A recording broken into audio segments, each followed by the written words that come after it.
भेटायचो उद्या आंब्याखाली जो वाट हेरण पोरी आंब्याखाली जो वाट हेरण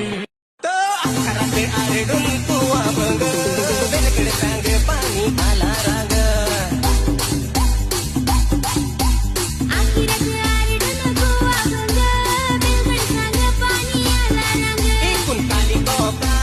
पाणी वाहरती पुन्हा